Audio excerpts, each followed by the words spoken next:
latest attacks on Harvard University. That's next. This morning on social media, Donald Trump once again attacked the oldest university in America, saying, "We are still waiting for the foreign student lists from Harvard so that we can determine, after a ridiculous expenditure of billions of dollars, how many radicalized lunatics, troublemakers all, should not be let back into our country." Harvard is very slow in the presentation of these documents, and probably for good reason. The best thing Harvard has going for it is that they have shopped around and found the absolute best judge for them, but have no fear the government will, in the end, win. I am considering taking $3 billion of grant money away from a very anti-Semitic Harvard and giving it to trade schools all across our land. What a great investment that would be for the USA, and so badly needed. Joining our discussion now is Professor Laurence Tribe, who has taught constitutional law at Harvard Law School for 5 decades. Professor Tribe, what is your response to Donald Trump's latest attack? Well, it's really hard, Lawrence, to know where to begin. He's obviously unhinged. He has no idea what he's talking about. He just thinks that slinging around, frankly, BS about the people at Harvard and other institutions will somehow substitute for taking the law into account. He has been throwing everything he can at Harvard, and courts have put a stop to it. There was no judge shopping.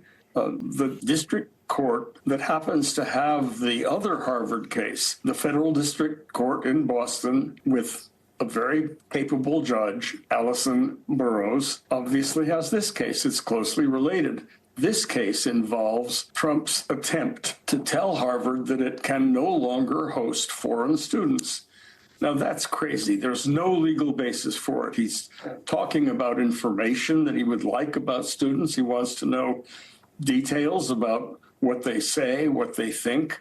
That's a violation of the First Amendment. But put it in perspective. Harvard is going to admit about 25,000 new students. They're entering in 4 months. 18,000 of them are Americans. Those 18,000 eagerly await something like 7,000 foreign students whom Trump is trying to basically frighten into throwing away their hard-fought, well-earned admission letter, the letter that tells them they are the best of the brightest from around the world. And he's doing that by threatening, with no legal basis, Harvard's right to admit them. There's a program called the Student Exchange Visitor Program.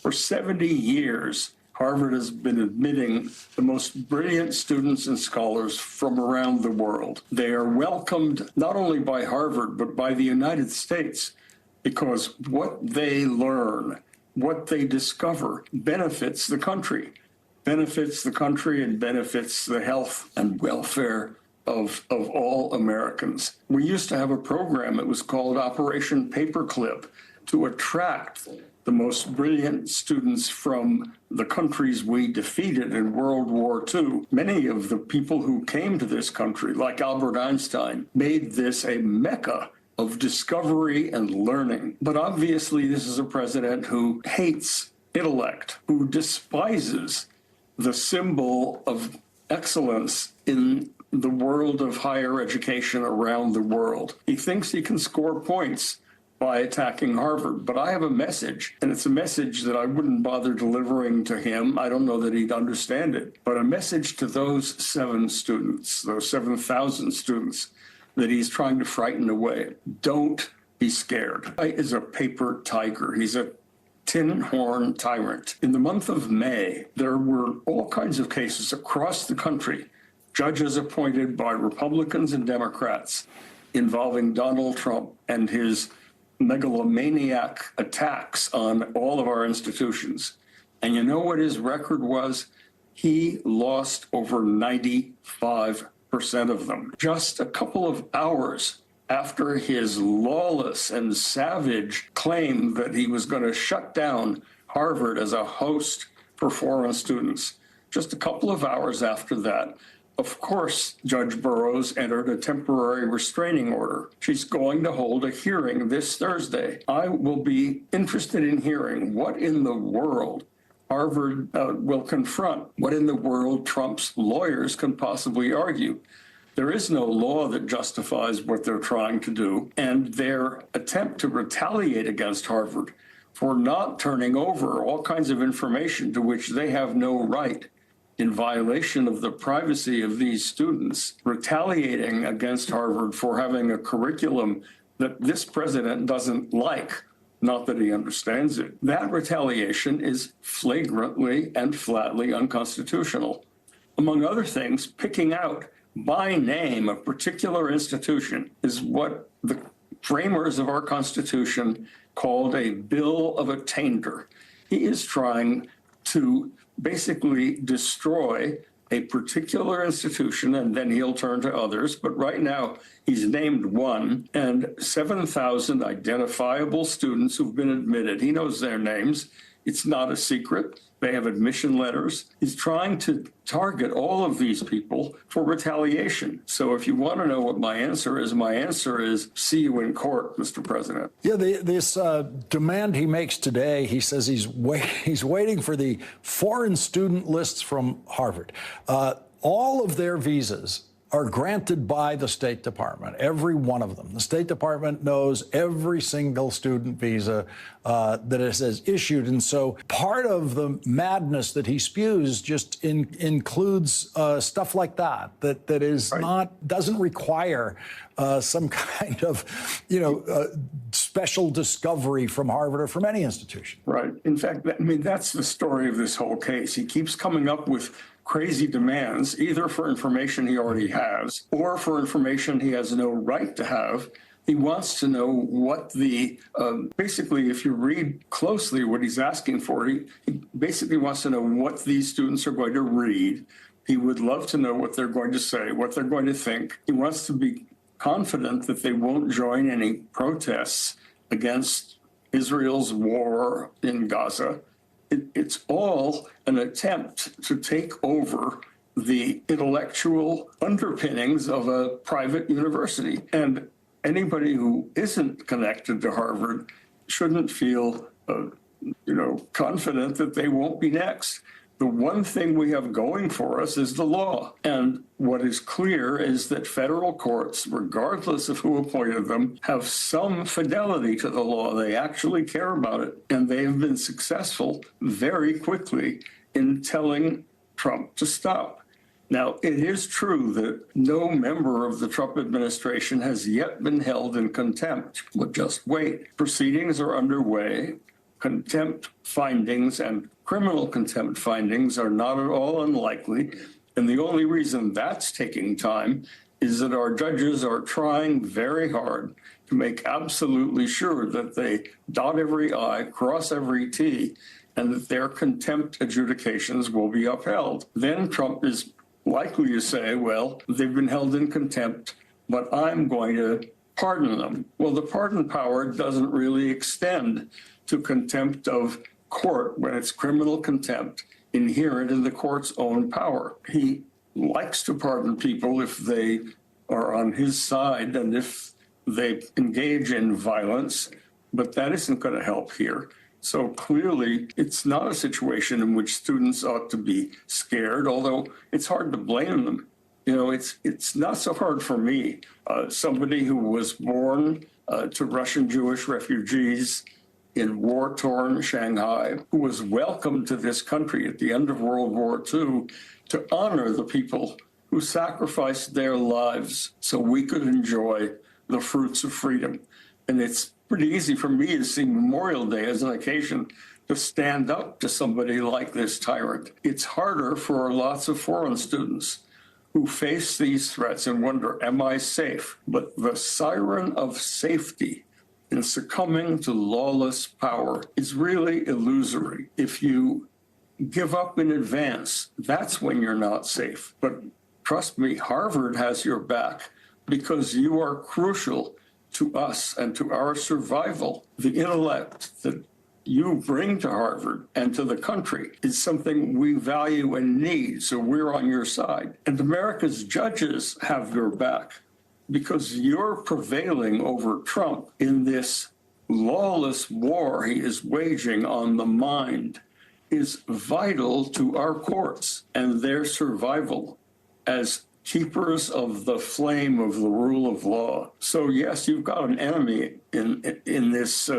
deranged Donald Trump, but you've got millions of friends, and they will support you. That's why I think that the threats that this deranged president is making in these ludicrous tweets should not be taken seriously, although the threat he poses to the country is as serious as hell. Harvard Law Professor Laurence Tribe, thank you very much for taking the time to join us today. Really appreciate it. Last week, I had the privilege of interviewing my friend and colleague, Jonathan Capehart, on the day his new book came out at the 92nd Street Y in Manhattan and on this program. And I learned an extraordinary fact about his family. Our conversation is next. In his wonderful new book, Yet Here I Am, Lessons from a Black Man's Search for Home, Jonathan Capehart describes the moment his mother met President Barack Obama and First Lady Michelle Obama at the White House at a holiday party. Quay trở lại với những câu màu của mình. Hôm nay thì mình sẽ dẫn các bạn câu màu một bức tranh từ một nàng công chúa tắm mây nha. Nàng công chúa tắm mây thì có một mái tóc rất là dài. Thế thì các bạn nhỏ đang giúp nàng công chúa tắm mây kết tóc. Đây thì có hai bạn nhỏ rất là dễ thương. Ở đây thì mình sẽ tô màu mái tóc của nàng công chúa tắm mây trước.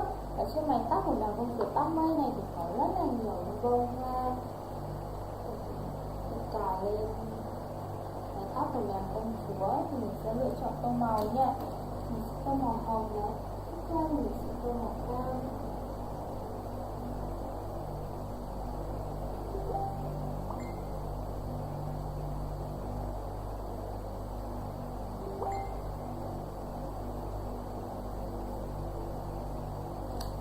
Tiếp theo thì mình sẽ lựa chọn tông màu xanh.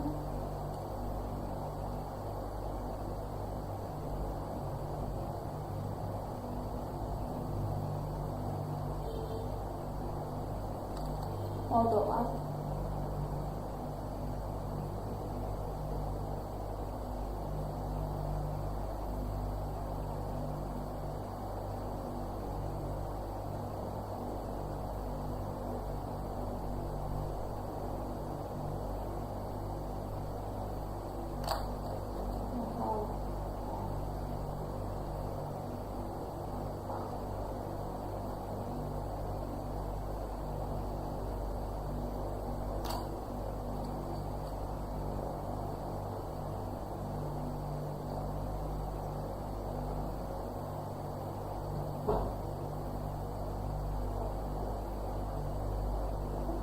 Mình sẽ tô mái tóc màu vàng nha.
tôi trước đấy phải làm công chúa tăm mây.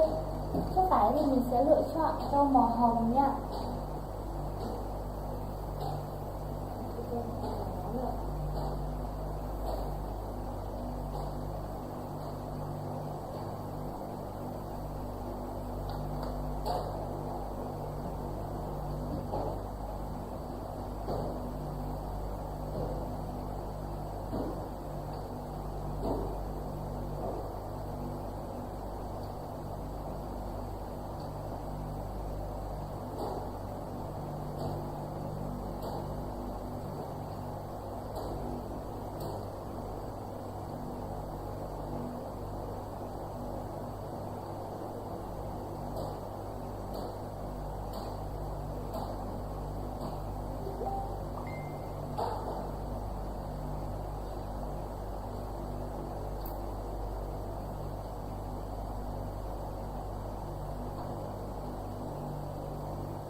Tiếp theo thì mình sẽ tô hai bạn nhỏ này nha. Cái tóc bạn này mình sẽ tô màu nâu.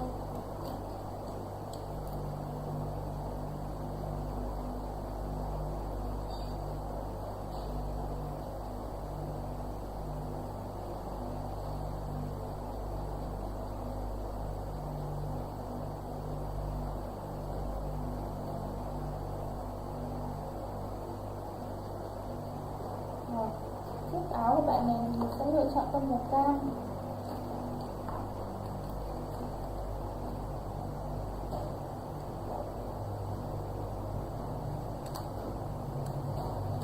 Áo màu xanh.